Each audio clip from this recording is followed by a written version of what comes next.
It is the voice of Indiana County, WCCS, AM 1160, 101.1 FM. It is summertime, and everybody's all excited about it, so what's it going to be like around Indiana County and western Pennsylvania as a whole after this spring that we've had, which is probably unlike any spring we've had in quite some time. Lee Hendricks is with us from the National Weather Service Pittsburgh office. Lee, good morning.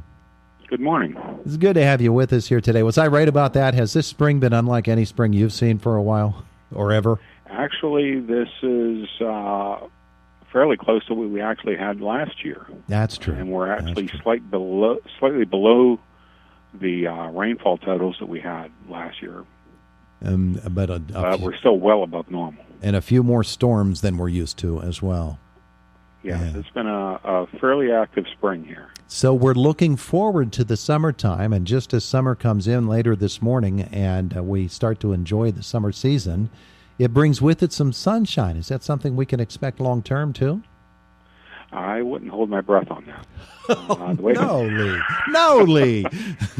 Sad but true, but it looks like we'll have some nice weather at least through the weekend. Mm-hmm. And we'll start the beginning of the week with a chance of showers and thunderstorms in the afternoon on Monday. Yeah. And the only good thing on that is by Tuesday, will be the final chance, and it looks like Tuesday night through Thursday at least we'll have nice weather with highs in the upper 70s to lower 80s. Yeah, well, that's looking better. When you project weather for a season or for a period of weeks or a month or so, and you look at what we're expecting around here, I'm sure there are so many factors that go into it. What are the tea leaves telling you now for this summer? What's it going to be like around here? Well, at least for the next 30 days, we're looking for temperatures to be fairly close to normal and precipitation to not really deviate a great deal from normal, which, unfortunately, that's, if you look at the raw numbers, that's fairly close to what we've had for the past month. Now, for the 3-month outlook, we're actually looking for temperatures to start creeping towards slightly above normal. Really? And precipitation will be near normal. Yeah. So we can expect temperatures to, at some point this summer, even though it doesn't seem possible, reach into the mid-upper 80s and even into the 90s. Well, there's a possibility we could certainly hit up around 90 here come August and September. Yeah. Okay. Well, we're certainly looking forward to it. I don't think anybody at this point would complain about that. When we get to it, that's when we'll complain about it. We just need these people, whoever were praying for rain, really need to stop. Yeah. What are some of the factors that help you determine how a season is going to be or how a month is going to be? I'm sure you look at all kinds of computer models, but what are some of the things that help to determine those? Some of the things are we have both El Nino factors and the Southern Oscillation, and what that does is that's basically the resultant weather patterns from different temperature profiles in the Pacific Ocean and for us. When you have an El Nino, it tends to cause us here in the Mid-Atlantic region to have near normal temperatures and below normal precipitation. Whereas the Southern Oscillation, we tend to have more normal temperatures with above normal precipitation. The problem is really for the past 2 years, we really haven't had a strong signal for either of those two. So what that does is tends to give you more variability in the weather. Are those real predictable when you're thinking, okay, when is the next El Nino, and how strong is it going to be? Are those fairly predictable things? You tend to have to go off of trends with that. We do have models that model the sea surface temperatures, which will then be input into another model for hemispheric weather. But a lot of it's just trends. Okay. All right. And does the particular trend in which we are right now stuck, it seems, does it match to any particular era or decade in the past?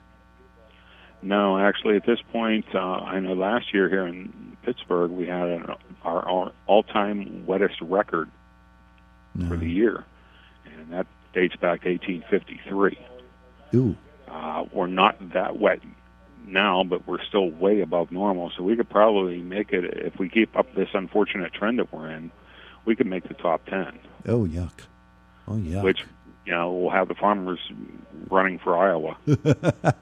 Lee Hendricks with us from the National Weather Service today. On this first day of summer, we're looking at what it's going to be like for us in the next few months. We have noticed through this spring season that there are real dividing lines sometimes with these big storms that come through, where an area such as Pittsburgh is going to have bright sunny skies, and just 40 or 50 miles away to the north or to the east, there are some really devastating storms that come through. Is this region typical for other regions in terms of the variations in the weather from geographical area to geographical area? No, western Pennsylvania is fairly homogeneous with eastern Ohio. And the only thing that's a real difference is down in West Virginia, you have the higher ridges down there, and it's more isolated from localized wind effects than we are. Yeah. So they tend to be a little bit cooler and lean towards more flash flooding type issues down there as opposed to severe thunderstorms. Although they've had their fair share down there this year as well. Yeah. Yeah, I'm looking outside right now, and the trees are really going.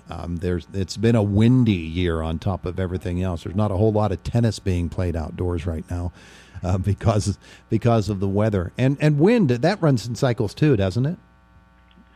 The wind is usually associated with the strength of the high pressure and the low pressure systems that are either moving in or dominating the region. But that's usually done by temperature differential between the two air masses. Yeah, yeah. But now this is great weather for going out and flying kites. Yeah. Badminton, not so much. The storm season, of course, here in June is something that's fairly common. There's always the storm season in June, and in terms of turbulence, maybe July not so much, but then along comes hurricane season a little bit later in the summer. Is there any word on what that will be like around these parts this year? Well, the extended forecast for the tropical season was near normal for the number of named storms. With us, it's really how many of these storms will end up usually getting into the Gulf. And storms in the Gulf tend to hit the Gulf Coast and become extratropical and bring that tropical rain up to us from there. Yeah. So usually the hurricanes or tropical storms that would affect us are usually later in the summer, and then it would be at the beginning of the tropical season. Yeah, so those Atlantic storms are probably not as problematic for us as the storms that come up the Gulf and then hit inland, huh? Right. Other than looking at Sandy, that did the left turn and came westward into the area a number of years ago, most Atlantic storms will be an impact of the East Coast. Yeah. Don't really do much for our weather as far as severe weather goes. All right, and so when Lee Hendricks leaves work and he's on his way home and he stops at his local convenience store for a cup of coffee or a cold beverage, and people know that he's predicted the weather, do they say bad words to you? Well, I'll tell you what, I've had some farmers that are rather disappointed lately. But yeah, unfortunately, this is a career field that if you have a thin skin, you probably need to find another career. Or an alias. Hey, Lee, thanks for spending some time with us today. I appreciate it. You're welcome anytime. There you go. There's Lee Hendricks from the National Weather Service talking about the summertime. And I guess it seems unusual to us, but not really. This is the way that it is now around these parts.